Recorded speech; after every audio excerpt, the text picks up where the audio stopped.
इतने में तो संतुष्ट नहीं है। सरकार से निवेदन और विनती रहेगा कि वो हमारे मानदेय के बारे में और सोचे और कुछ और ज़्यादा हमारे लिए मानदेय पहले 1,000 था और अभी हेमंत सरकार, माननीय हेमंत सोरेन जी के कैबिनेट में हम लोगों का मानदेय 2500 कर दिया गया है। तो उसके लिए मैं हमारे माननीय हेमंत सोरेन जी को बहुत बहुत धन्यवाद देना चाहूँगी। लेकिन इतने कम में हम लोग 2500 में भी मानदेय हम लोगों का जो बढ़ा है, इतना तो आसान नहीं कि उनसे हमारा गुजारा चल सके। कम से कम सरकार को इससे और ज़्यादा बढ़ाने के बारे में सोचना चाहिए। अभी हमारे ग्रामीण क्षेत्र है तो यहाँ बिजली की समस्या बहुत ज़्यादा होती है। आए दिन हर कुछ 2 घंटे में 3 घंटे में लाइट कट जाती है और लोगों को बहुत समस्याओं से जूझना पड़ता है। रोड की समस्या बहुत ज़्यादा है और हम लोगों ने बहुत सारे आवेदन भी लिखे हैं वन विभाग में भी और सरकार की तरफ से भी कि उन लोगों के लिए कम से कम चलने फिरने और बरसात में जो रास्ते ख़राब हो जाते हैं तो उन लोगों को रास्ता की सुविधा देने का कोशिश हम लोग कर रहे हैं। अभी मैं लाल खटंगा पंचायत में हूँ और लाल खटंगा पंचायत की मुखिया पुष्पा तिर्की हमारे साथ हैं। पंचायती राज की व्यवस्था पर आज हम इनसे बातचीत करेंगे और हेमंत सोरेन की कैबिनेट में इस बार पूरे झारखंड राज्य के जो मुखिया हैं, पंचायती राज में जो जनप्रतिनिधि हैं, जो जनता का प्रतिनिधित्व करती हैं सबसे निचले स्तर पर, उन लोगों की मानदेय को 1,000 से बढ़ा करके 2,500 कर दिया है। 1 साल का कार्यकाल मुखिया जी आपका लाल खटंगा पंचायत में, पंचायती राज में आपका रहा है। इस 1 साल का अनुभव किस तरह का रहा है आपका? सबसे पहले सबों को जोहार। ये 1 साल हम लोगों ने बहुत ही पूरे गांव में हम लोगों ने घूमा, भ्रमण किया, लोगों को देखा, उनकी समस्याओं को देखा, उनकी समस्याओं को जाना। हमारे यहाँ बहुत सारे ऐसे गांव हैं जो कि वन विभाग के अंडर पे आते हैं और उन लोगों को रोड की समस्या बहुत ज़्यादा है और हम लोगों ने बहुत सारे आवेदन भी लिखे हैं वन विभाग में भी और सरकार की तरफ से भी कि उन लोगों के लिए कम से कम चलने फिरने और बरसात में जो रास्ते ख़राब हो जाते हैं तो उन लोगों को रास्ता की सुविधा देने का कोशिश हम लोग कर रहे हैं, पर अभी तक कुछ नहीं हो पाया है और ये कोशिश हमारा जारी है। और बहुत सारे अभी हमारे ग्रामीण क्षेत्र है तो यहाँ बिजली की समस्या बहुत ज़्यादा होती है। आए दिन हर कुछ 2 घंटे में 3 घंटे में लाइट कट जाती है और लोगों को बहुत समस्याओं से जूझना पड़ता है, क्योंकि लाइट के बिना आजकल कार्य करना संभव नहीं है, क्योंकि आजकल हर काम हमारा लाइट से ही होता है। जैसे लोगों को कुछ भी करना पड़ता है तो आजकल सब चीज़ ऑनलाइन होता है, तो कैफ़े जाइए, ये करिए, और लाइट नहीं होने की वजह से और कुछ कनेक्शन नहीं है तो सर्वर डाउन है, तो इससे हमारे ग्रामीण क्षेत्र के लोगों को बहुत परेशानी होती है।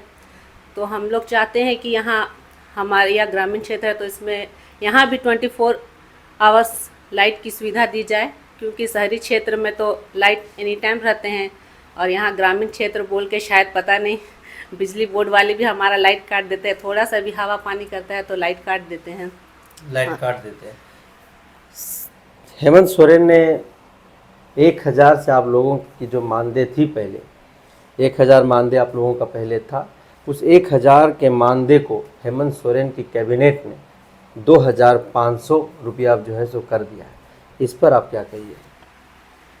देखिए, ये जो हमारा मानदेय पहले 1,000 था और अभी हेमंत सरकार, माननीय हेमंत सोरेन जी के कैबिनेट में हम लोगों का मानदेय 2500 कर दिया गया है।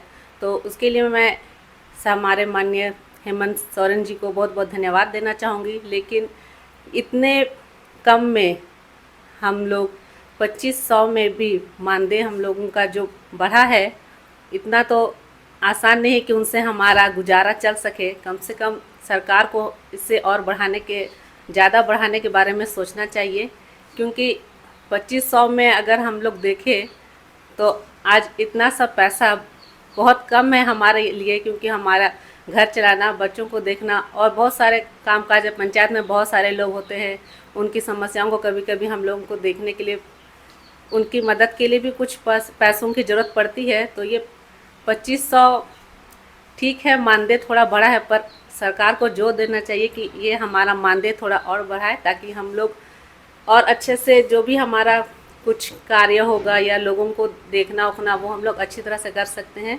और उनकी समस्याओं के लिए भी हम लोग कुछ अपना भी उनके खर्च के लिए भी हम लोग दे सकते हैं, क्योंकि 2500 में हम खुद रह के या उनको कुछ हेल्प करें वो समझ नहीं आता। इसलिए सरकार को थोड़ा और हम लोगों के बारे में सोचना चाहिए। एक बात आती है कि किसी भी व्यक्ति, किसी भी परिवार को सही तरीके से जीवन यापन करने के लिए मूलभूत सुविधाओं की ज़रूरत उसको होती है। आपका यह पंचायती राज की व्यवस्था में क्या इन मूलभूत सुविधाओं से उबर पाया? क्या यहाँ पर जितने भी आपके ग्रामीण हैं, यहाँ पर जो लोग भी यहाँ पर रहते हैं, क्या सभी लोगों के पास यह मूलभूत सुविधाएं पहुँच पाई हैं, या फिर आपका यह समाज, आपका यह पंचायत आज भी मूलभूत सुविधाओं से जूझ रही है? क्या है यहाँ? देखिए, यहाँ तो ग्रामीण क्षेत्र है, वो तो सभी लोग जान रहे हैं, और यहाँ वो सारी सुविधाएं अभी तक यहाँ पे नहीं पहुँच पाई है, क्योंकि बहुत सारे लोग आज भी जितनी भी हम लोगों को सुविधाएं मिलती है उनसे वे वंचित है। फिर भी बहुत सारे ऐसे हैं, जैसे अभी 1 साल के कार्यकाल में हम लोगों ने बहुत सारे महिलाओं पुरुषों को वृद्धा पेंशन, विधवा पेंशन, विकलांग पेंशन सभी से उन लोगों को लाभान्वित कराया है। और बहुत से कुछ ऐसे लोग हैं जो लोग अभी भी वंचित रहे हैं, क्योंकि उनके पास उनका यहाँ का मूलभूत आधार नहीं है, उनके पास उनका पहचान पत्र नहीं है, आधार कार्ड नहीं है। इनकी वजह से कुछ लोग अभी वंचित हैं। पर हम लोग कोशिश कर रहे हैं उन लोगों को भी अपना आधार सुधार कर उन लोगों को भी इस योजना से लाभान्वित कराएं। अच्छा, आपके पंचायत में अगर एक सवाल सामने निकल करके आती है, अगर आपसे पूछा जाए कि आपके पंचायत के अंदर सबसे बड़ी समस्या क्या है? यहाँ की सबसे बड़ी समस्याएं हैं कि इस क्षेत्र में लोगों को पानी की सबसे ज़्यादा समस्या है, क्योंकि इधर रिंग रोड है और रिंग रोड के उस साइड रेड जोन है, तो वहाँ पानी की बहुत सारी समस्या। वहाँ जब भी बोरिंग होता है तो वो सक्सेस नहीं हो पाता है, क्योंकि नीचे उन लोगों को चट्टान मिल जाता है, तो पानी की बहुत ज़्यादा समस्या है। कि चाहे हम अगर हम नेशनल हाईवे की बात करें या फिर हम स्टेट हाईवे की बात करें, तो यहाँ पर तो सड़कें बनी हैं, लेकिन अगर इससे हम थोड़ा सा अंदर गांव घर में घुसते हैं तो आज भी जो गांव घर की सड़कें हैं वो काफ़ी जर्जर स्थिति में दिखाई देती, सड़क दिखाई ही नहीं देती। आपके पंचायत की स्थिति क्या है? हमारे पंचायत में हम लोगों ने बहुत प्रयास किया है, और अभी कुछ ऐसे रोड हम लोगों ने बनवाया है वो RRDA की तरफ से, तो बहुत सारे लोग रास्ता बन चुके हैं, बहुत सारे अभी भी कुछ रोड बाकी है, तो हम लोगों ने उसके लिए भी आवेदन दिया है। तो हम लोगों का प्रयास रहेगा कि जो रोड बाकी है वो भी हम लोग जल्द से जल्द पूरा करने का काम करेंगे। तो आप लोग 2500 की सैलरी से संतुष्ट हैं या असंतुष्ट हैं? इतने में तो संतुष्ट नहीं है। सरकार से निवेदन और विनती रहेगा कि वो हमारे मानदेय के बारे में और सोचे और कुछ और ज़्यादा हमारे लिए बढ़ाने का काम करेंगे। पंचायत के अंदर कितनी चुनौतियां हैं आपके सामने? पंचायत के अंदर तो इतनी चुनौतियां हैं कि मैं क्या बताऊं। सब लोग आते हैं अपनी अपनी समस्याओं को लेकर, कि ये बिजली कट गया तो मुखिया जी के पास आएंगे, घर में कुछ कलेश हो गया तो मुखिया जी के पास आते हैं। मतलब पंचायत में जितने भी कार्य हो तो सब चीज़ मुखिया जी ही जाने। कुछ अच्छा हुआ तो भी मुखिया किए हैं, बुरा हुआ तो भी मुखिया ही किए हैं। अच्छा, गर्भवती महिलाओं के लिए स्वास्थ्य की क्या व्यवस्था है आपके पंचायत में? गर्भवती महिलाओं के लिए हमारे यहाँ आंगनबाड़ी केंद्र है, तो उसमें गर्भवती महिलाओं की देख रेख होती है और मेडिसिन भी दिया जाता है। पर हमारे यहाँ लाल खटंगा में ही देखिए तो एक PHC बना हुआ है, पर उसमें पानी की वजह से कोई वहाँ पे कुछ कार्य नहीं हो पा रहा है, क्योंकि वहाँ पानी ही नहीं है। तो वहाँ बहुत सा कभी कभी वहाँ के देखते हैं, वहाँ की सिस्टर लोग, नर्स लोग जो है वो लोग टैंकर से पानी मंगा के कभी कभी वहाँ डिलीवरी भी हो जाता है। पर पानी की बहुत ज़्यादा समस्या, अगर पानी मिले तो वो फिर से चालू हो सकता है, और वहाँ के जितने भी यहाँ पंचायत के ग्रामीण हैं वो लोग उस PHC का फ़ायदा लाभ उठा सकते हैं। तो पानी की अगर वहाँ पर समस्या है तो इसके लिए आप लोगों ने आवेदन वगैरह जो है सो आप लोगों ने दिया होगा? लोगों ने आवेदन भी दिया, वहाँ बोरिंग भी कराया, पर बोरिंग सक्सेस नहीं हो पाया है। फिर से आवेदन दिया जाएगा। फिर से आवेदन दिया जाएगा। अच्छा, आपके पंचायत में बच्चों की शिक्षा के लिए शिक्षा की क्या व्यवस्था है यहाँ पर? यहाँ हमारे यहाँ 2 मॉडल स्कूल हैं, एक सवै बगान में है और एक कोचबंग में है।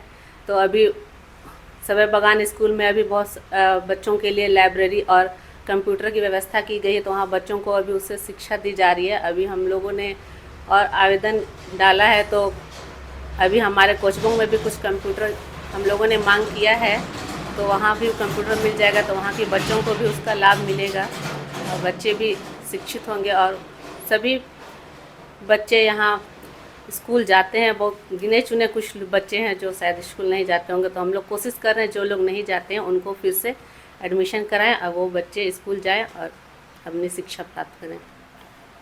नामकुम प्रखंड मुखिया संघ के अध्यक्ष भी हैं पुष्पा तिर्की, पंचायती राज की व्यवस्था पर अपनी बातों को रख रही थी और वर्तमान सरकार के द्वारा कैबिनेट में इन लोगों की मानदेय में जो बढ़ोतरी की गई है 1000 से 2500, उस पर भी अपनी बातों को रख रही थी। और इन्होंने स्पष्ट तौर पर कहा कि 2500 में हम लोग संतुष्ट तो नहीं है, क्योंकि इतना में भी हम लोगों का कुछ नहीं होगा। इसके प्रति सरकार को और भी कुछ सोचना होगा ताकि हम लोगों का घर परिवार भी चल सके और जो जनता है यहाँ के जो ग्रामीण है, ग्रामीणों को भी हम कुछ उसमें सेवा दे सकते हैं।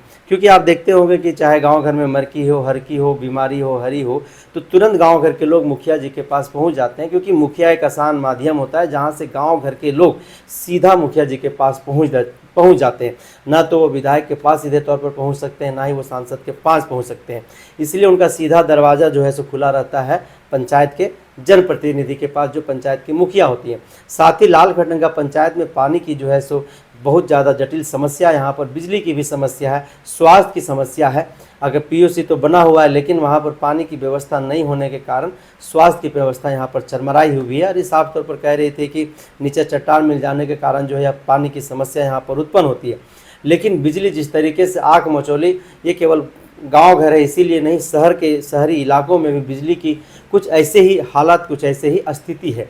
लेकिन एक बात देखने के लिए तो ज़रूर मिलता है, ये कह भी रही थी कि पंचायती राज की व्यवस्था स्थापित होने से गांव घर में विकास थोड़ा बहुत ही सही, लेकिन विकास हुआ है और अब यह देखने को भी मिल रहा है। तो लगातार पंचायत के जनप्रतिनिधियों से मैं आपको ऐसे ही अवगत कराता रहूँगा, उनसे बातचीत करके उनकी प्रतिक्रिया आप तक पहुँचाता रहूँगा। तब तक बने रहिए हमारे साथ। जोहार।